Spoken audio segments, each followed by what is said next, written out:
Cell को study करेंगे, EMF को स्टडी करेंगे। बैठ जाओ, बैठ जाओ बगल में, चलो ठीक। देखो सेल को आज के दिन हम लोगों को स्टडी करना है। कल अगर हम बात करें सेल की, तो सेल के बारे में हम देखो जब पहली बार पढ़ाए थे तो बहुत डिटेल में गए थे, डेनियल सेल, लेक्लांसे सेल। अभी मोटी मोटी बात करें सेल के उस टॉपिक की जो आपके दिमाग में भी होगा। सेल क्या होता है? Source of electrical energy. कैसे बनता है? सेल में करंट कैसे फ्लो होती है? सेल के बाहर from plus to minus, cell के अंदर फ्रॉम माइनस टू प्लस। बात समझ में आ गई? सेल में एक इंटरनल रेजिस्टेंस भी होता है। सेल का इलेक्ट्रोलाइट जो करंट के पथ में ऑब्स्ट्रक्शन लगाता है उसे क्या बोलते हैं? Internal resistance of cell. ठीक, इसे स्मॉल आर से रिप्रेजेंट करते हैं। सेल का सिंबल भी हम लोगों को मालूम है। सर इस तरीके से हम लोग सेल को सिंबॉलिकली रिप्रेजेंट करते हैं। यहाँ पर इसे एक बॉक्स में बंद कर दो और इसे कहा जाता है इंटरनल रेजिस्टेंस। अगर सेल में इंटरनल रेजिस्टेंस नहीं है तो क्या बोला जाएगा? Ideal cell. अगर सेल को हम लोग कंबाइन कर दें, मीनिंग कई सारे सेल के कॉम्बिनेशन की बात करें, तो आप लोग इसे क्या बोलोगे? बैटरी। ठीक, बहुत बढ़िया। तो इतना आप लोग जानते हो सेल क्या है, सेल आइडियल सेल क्या है, बैटरी क्या है, हम लोग समझते हैं। वैसे सेल की बात करें, सेल दो टाइप के होते हैं, प्राइमरी और सेकेंडरी। प्राइमरी सेल जो रिचार्जेबल नहीं होते और सेकेंडरी सेल जो रिचार्ज करे जा सकते हैं। ठीक है, बहुत बढ़िया बात। ठीक है, कर इनके एग्जांपल वगैरह भी देख लेना, हो सकता है एमसीक्यू में यही पूछ दिया जाए, how many types of cell are there, तो देख लेना है ना। Which of the following is rechargeable cell, तो उसमें primary, secondary, both A and B, none of the above, वैसा कुछ आंसर बना दे। तो आइडिया होना चाहिए कि सेकेंडरी सेल क्या होता है, रिचार्जेबल सेल क्या होता है, सारी बातें। ठीक, जो कॉन्सेप्ट हम लोगों को स्टडी करना है उसका नाम है इलेक्ट्रोमोटिव फोर्स ऑफ सेल, जिसे हम लोग बोलते हैं ईएमएफ। क्या बोलते हैं? ईएमएफ। इलेक्ट्रोमोटिव फोर्स या ईएमएफ क्या होता है, बोर्ड पर ध्यान से देखें। एक सेल है आप लोगों के पास, ठीक, इस सेल में अपना एक इंटरनल रेजिस्टेंस है और ये सेल के टर्मिनल्स हैं। अगर हम लोग बात करें जैसा सेल दिखेगा हम लोगों को, तो एक बॉक्स होगा, उसमें इलेक्ट्रोलाइट भरा होगा और इधर दो इलेक्ट्रोड्स निकले होंगे। जब यहाँ पर करंट को फ्लो कराना है तो सेल करंट को बाहर, मान लीजिए बाहर आप लोगों ने कैपिटल आर ओम का रेजिस्टेंस साथ में लगा दिया और सेल का अपना इंटरनल रेजिस्टेंस स्मॉल आर है। करंट कैसे फ्लो होती है? सेल के बाहर from plus to minus, cell के अंदर फ्रॉम माइनस टू प्लस। तो सेल के बाहर करंट फ्लो होगी फ्रॉम प्लस टू माइनस और सेल के अंदर करंट फ्लो होगी फ्रॉम माइनस टू प्लस। देखो अगर सेल को करंट फ्लो करानी है तो ऑब्स्ट्रक्शन कितनी जगह से लगेगी? एक तो बाहरी वायर की वजह से, ये एक्सटर्नल रेजिस्टेंस, और दूसरा इलेक्ट्रोलाइट की वजह से, इंटरनल रेजिस्टेंस। तो देखो है क्या, यूनिट चार्ज को, कितने चार्ज को? यूनिट चार्ज को एक कंप्लीट साइकिल में, मीनिंग एक्सटर्नल और इंटरनल दोनों रेजिस्टेंस में मूव कराने में सेल ने जो वर्क किया, इसे कहा जाएगा electromotive force. Work done on unit charge for moving it in external and in internal resistance is known as electromotive force of cell. Work done on unit charge को potential कहा जाता है, दैट इज वाई ये potential है। ये क्या होता है? पोटेंशियल। इसे रिप्रेजेंट किया जाता है ई से। अब बच्चा एक बात नोटिस करो, ओम्स लॉ में तो हम लोग स्टडी कर चुके हैं, V is equal to I R. External, मान लीजिए इस जगह पर आई एम्पियर का करंट फ्लो हो रहा है, एक्सटर्नल रेजिस्टेंस में चार्ज को फ्लो कराने में कितना वर्क करना पड़ेगा? I R. इंटरनल रेजिस्टेंस में कितना वर्क करना पड़ेगा? I into small R. इसे हम लोग रिप्रेजेंट करेंगे ई से और this is called EMF of cell. इस आई इंटू कैपिटल आर को हम लोग टर्मिनल वोल्टेज बोलते हैं, मीनिंग सेल के दोनों टर्मिनल्स, ये आपको पॉइंट ए और बी दिख रहे हैं, इन्हें बोलते हैं सर टर्मिनल्स ऑफ सेल। इन दोनों पॉइंट के बीच के पोटेंशियल डिफरेंस को टर्मिनल वोल्टेज कहा जाता है। I into capital R is net resistance joint with point A and B. समझ गए? तो हम लोग यहाँ पर E is equal to V plus I R कर लेंगे। अगर आप टर्मिनल वोल्टेज की वैल्यू निकालोगे तो V is equal to E minus I R होता है। याद रखो वोल्टेज की वैल्यू हमेशा EMF से कम होती है, सिर्फ एक शर्त पर ज्यादा होगी, जब सेल चार्ज हो रहा हो। याद आ गया पूरा? जब सेल क्या कर रहा हो? चार्ज हो रहा हो। चार्ज होने का मतलब क्या है? जैसे यहाँ पर करंट फ्लो हो रही प्लस टू माइनस, अगर मान लो हम लोग हैवी वोल्टेज लगा के करंट को अपोजिट फ्लो करा दें तो I के प्लेस पे माइनस आई रखा जाएगा और V इज इक्वल टू आ जाएगा E प्लस आई आर। तो ये दो केसेस हैं, इन्हें आप लोग समझ लो। ठीक है, वैसे जब पढ़ाए थे तो हमने ये भी बताया था कि देखो घर में जब फ्रिज चालू करते हो तो वोल्टेज क्यों कम हो जाता है, सारी बातें बताई थी। अब वो अभी के लिए फालतू की बातें हैं, उस पर हम नहीं जा रहे। तो क्या आपको ईएमएफ की बात समझ में आ गई? So this is EMF of cell. अगर हम लोग ईएमएफ की बात करें तो after electromotive force and terminal voltage हम लोग अब स्टडी करेंगे कॉम्बिनेशन ऑफ सेल्स को। अगर कॉम्बिनेशन ऑफ सेल की बात करें, देखो सेल कैसे कंबाइन करे जाते हैं।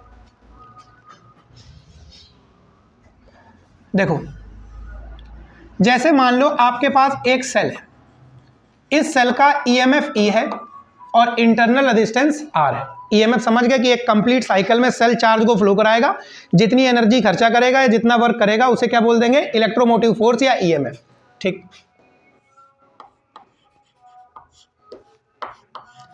आप लोगों ने एक काम किया, कई सारे आइडेंटिकल सेल्स लेकर आए और ऐसे करते करते टोटल n सेल्स की आप लोगों ने एक चेन बना दी, सबको सीरीज में ज्वाइन कर दिया।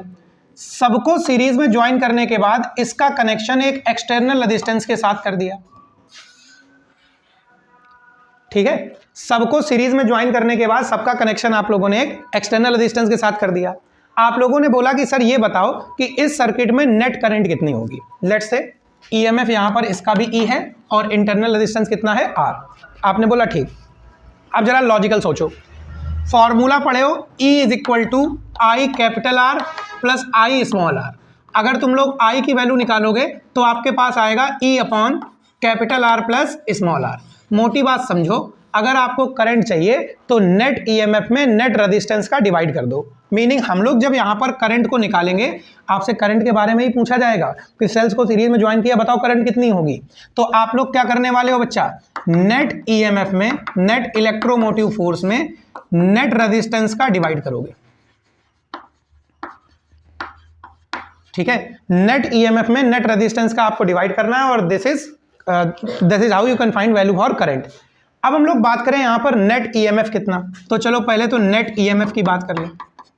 बच्चा एक बात बताओ, जैसे यहां पर एक सेल है, मान लो इसे पकड़ो और लेट से इसका ईएमएफ 5 है। इसने यूनिट चार्ज को भेजा तो इसने उसे कितना एनर्जी दे दी, 5, और 5 एनर्जी लेके वो चक्कर पूरा कंप्लीट करके सेल के पास वापस आ जाता।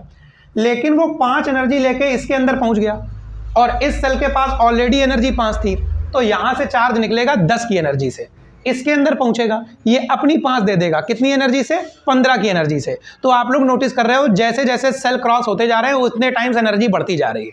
अगर एक सेल ने एनर्जी दी E, तो n सेल्स कितनी एनर्जी दे देंगे, Ne।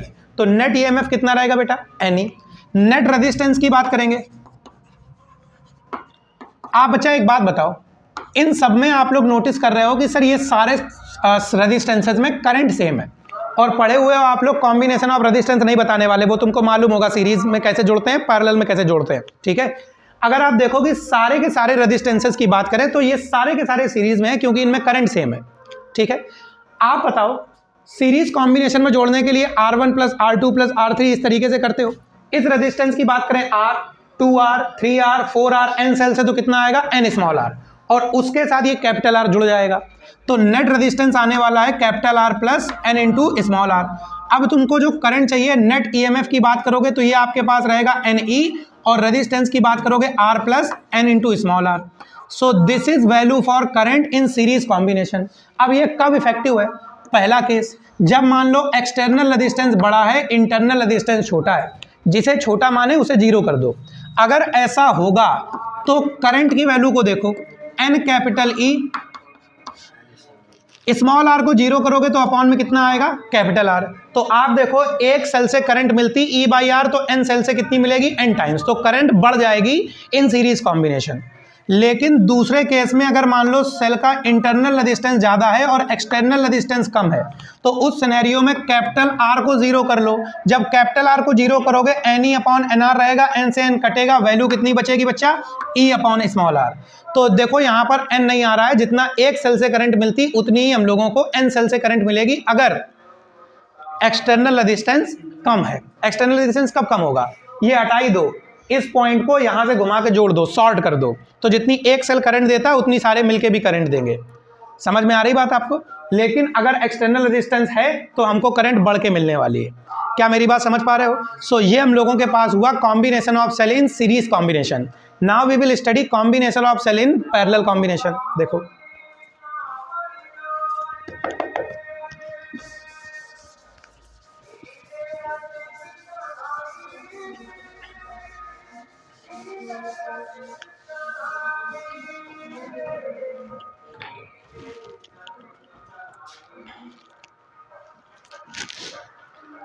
देखिए, अब हम लोग बात करेंगे सेल्स को अगर पैरेलल कॉम्बिनेशन में ज्वाइन किया जाए तो क्या होगा। जैसे मान लीजिए आप लोगों के पास एक सेल है, इसका ईएमएफ की बात करें तो ई, और इंटरनल रेजिस्टेंस की बात करें तो आर। ऐसे करके आप लोगों ने कई सारे सेल्स लिए।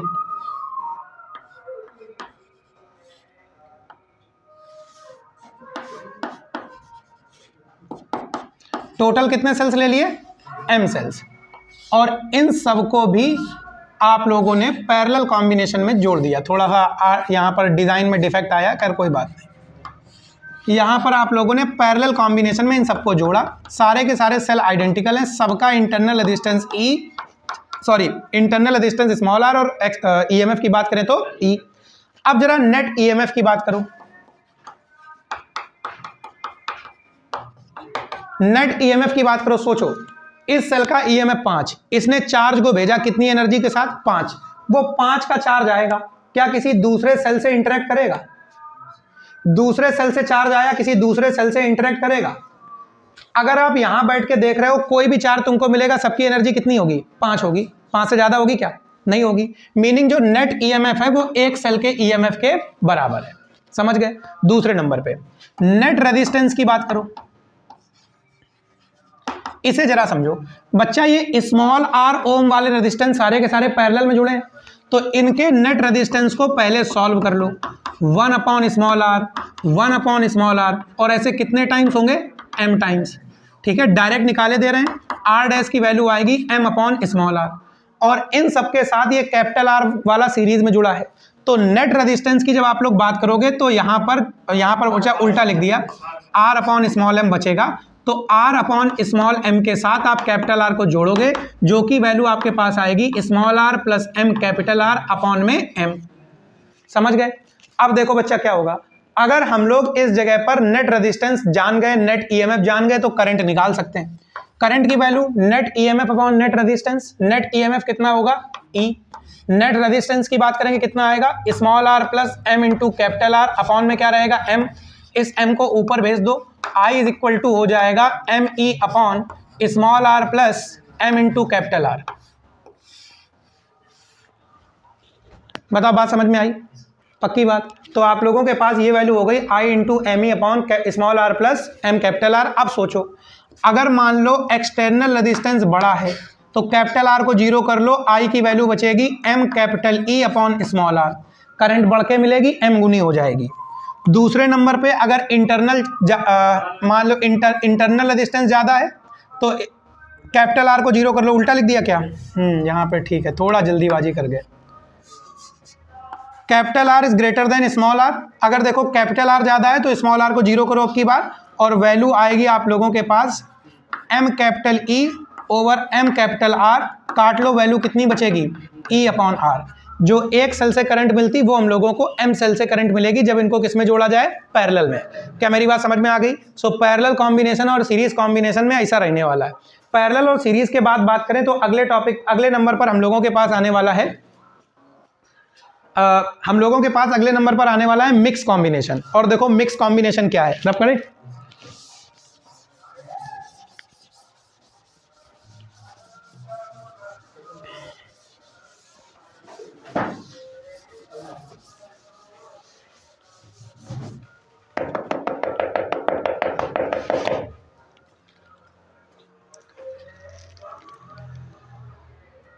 देखो मिक्स कॉम्बिनेशन क्या है।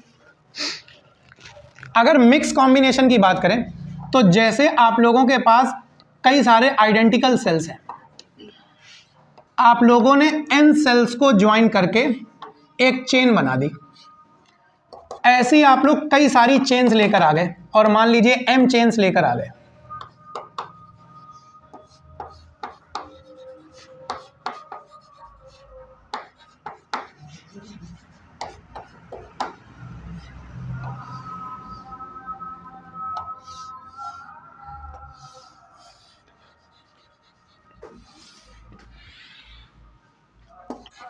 ऐसे आप लोग m चेन्स लेकर आ गए और सबको आप लोगों ने पैरेलल जोड़ दिया। अब जो कॉम्बिनेशन आपके पास है इसे कहा जाएगा मिक्स्ड कॉम्बिनेशन। ठीक, अगर हम लोग बात करें सर मिक्स्ड कॉम्बिनेशन में नेट ईएमएफ कितना होगा? नेट ईएमएफ की बात करो बच्चा, एक बात बताओ, जब सीरीज की बात करें तो ईएमएफ n टाइम्स हो जाता है। पहली चेन में कितना होगा? NE। और पैरेलल में सेम रहेगा, तो नेट कितना रहने वाला है, NE। अब हम लोग बात करें नेट रेजिस्टेंस की, इसकी बात जरा समझो। देखो सीरीज कॉम्बिनेशन में n सेल्स लगे हैं, तो एक चेन का रेजिस्टेंस कितना हो गया, n स्मॉल आर, और ऐसे कितनी चेन्स हैं, कैपिटल M। तो पहले तो इन्हें पैरेलल सॉल्व करो, तो 1/n into small R plus 1 into n into small R, और ऐसे कितने चेन्स हैं, m times. So r dash की वैल्यू आपके पास आएगी n into small R upon m, मतलब सबको जोड़ के m टाइम्स हो जाएगा। समझ पा रहे हो ना ये बात, ठीक है, और उसको इन्वर्स कर देंगे, ठीक है। अब देखो नेट रेजिस्टेंस के लिए क्या होगा, ये कैपिटल R इसके साथ सीरीज में है, तो n into small R over m plus में रहेगा कैपिटल R, जिसे तुम सॉल्व करोगे n small R plus m capital R upon में क्या रहेगा, m। अब हम नेट करंट की बात करें, net current net EMF n into capital E upon net resistance n into small R plus m into capital R upon में क्या रहेगा, m। m को ऊपर भेज दो तो हो जाएगा MNE upon n small R plus m capital R। पहला केस, जब एक्सटर्नल रेजिस्टेंस ज़्यादा है, इंटरनल कम है, इंटरनल को जीरो कर लो, इंटरनल को जीरो करोगे तो I is equal to MNE over बचेगा m कैपिटल R, m से m कट गया, n capital E upon R, current आपको n गुनी मिलेगी। दूसरे नंबर पर जब इंटरनल रेजिस्टेंस ज़्यादा है, एक्सटर्नल कम है, कैपिटल R को जीरो कर लो, I is equal to MNE over n into small R, value क्या आएगी, m capital E over small R. तो ये आप लोगों के पास करंट आ गई when internal resistance is higher, और पूरा आप लोगों के पास combination of cell topic complete हुआ।